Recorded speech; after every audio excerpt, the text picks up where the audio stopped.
ingin sukses beraktivitas, kalau ingin mendapatkan kebahagiaan dan kesuksesan dalam setiap aktivitas kita, mesti kita luangkan bagian waktu beraktivitas itu untuk waktu berevaluasi.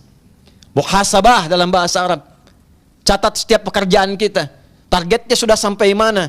Bagaimana kemudian kita melengkapinya? Kekurangannya ada di mana? Bukan hanya sebatas kita padat mengisi program, kerjakan ini, kerjakan itu, tapi kita tidak mengerti sampai di mana capaian yang telah kita raih. Apa yang harus dievaluasi?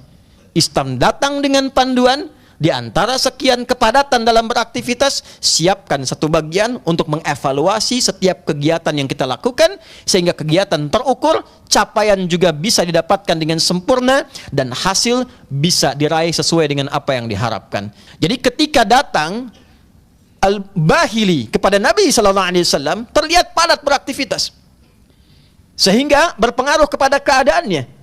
Ya, maka Nabi bertanya, mengkonfirmasi. Saudara, tolong perhatikan kalimat jawaban ini. Ketika ditanya, ternyata saking semangatnya berislam, beliau itu ingin puasa tiap hari. Beliau ingin tahajud tiap malam. Bahkan sebagian ada yang mengatakan, saya nggak mau nikah, saya ingin siapkan diri saya untuk ibadah saja. Maka apa yang Nabi katakan? Saya ini orang paling takwa di antara kalian, paling dekat dengan Allah. Tapi saya pun mengevaluasi diri saya. Saya puasa, saya juga buka. Artinya tidak harus semua puasa dilakukan. Sehari bisa puasa, sehari bisa buka. Saya juga sholat malam, saya juga istirahat. Dan saya menikah, kata Nabi. Ada keseimbangan dalam kehidupan. Ada penataan yang tertata dengan baik. Nabi mengajarkan, tata hidupmu, arahkan capaianmu, pasang targetmu. Bersamaan dengan itu evaluasi dirimu.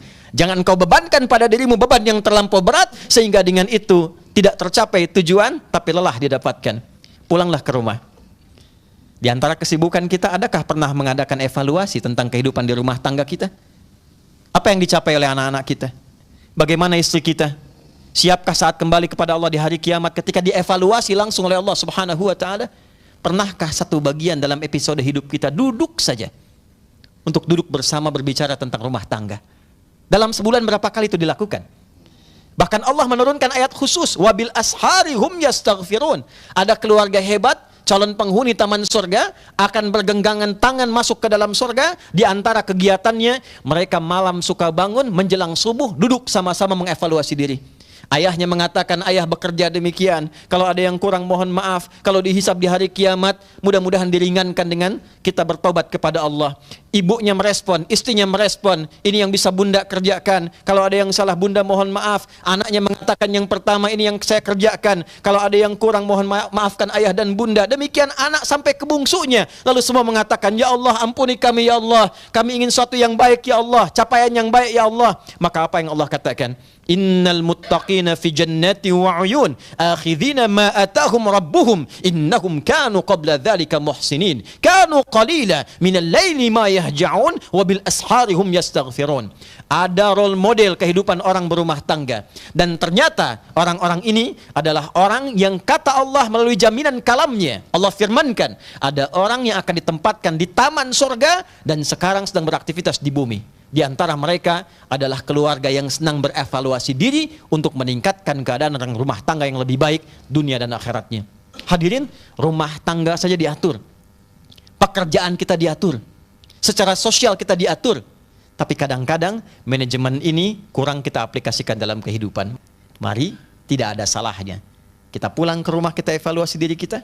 Anda sekarang di kantor, evaluasi pekerjaan kita. Sudah sampai mana capaiannya? Apa yang kurang? Jangan-jangan tidak berimbang antara hak dan kewajiban, dan itu akan dihisab. Haknya ingin penuh, tapi kewajibannya tidak sempurna. Jam kantor jam 8, Anda masuk jam 10. Keluarnya jam 5, Anda pulang jam 4. Tapi gaji ingin penuh. Itu dihisab, saudara. Itu dihisab.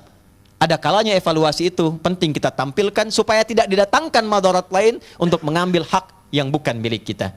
Hadirin, secara singkat sebagai penutup khutbah ini, sebagai penutup khutbah, maka jalan evaluasi itu dihadirkan oleh Allah dengan kalimat yang sangat singkat. Fala tazlimu fihinna anfusakum. Jangan berbuat zalim.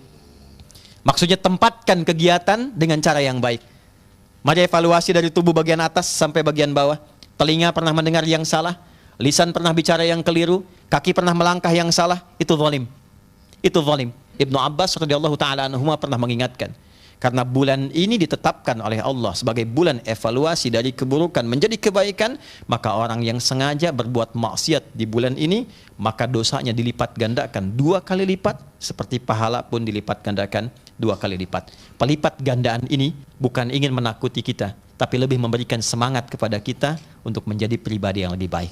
Evaluasi yang mengantarkan kita pada kehidupan yang mencerahkan dan berkemajuan sampai kita kembali kepada Allah Subhanahu wa taala dalam kebaikan. Hani'an wa kullu amin wa antum bi khair. Selamat kita yang terpilih masuk ke bulan Rajab ini, sementara sebagian saudara kita sudah kembali kepada Allah. Jika dengan kesempatan ini diberikan sampai Jumat ini ditegaskan belum mampu membuat kita menjadi pribadi yang lebih baik, maka berapa Jumat dan Rajab lagi yang kita butuhkan dari Allah untuk membuat kita menjadi lebih baik di hadapan Allah Subhanahu wa taala.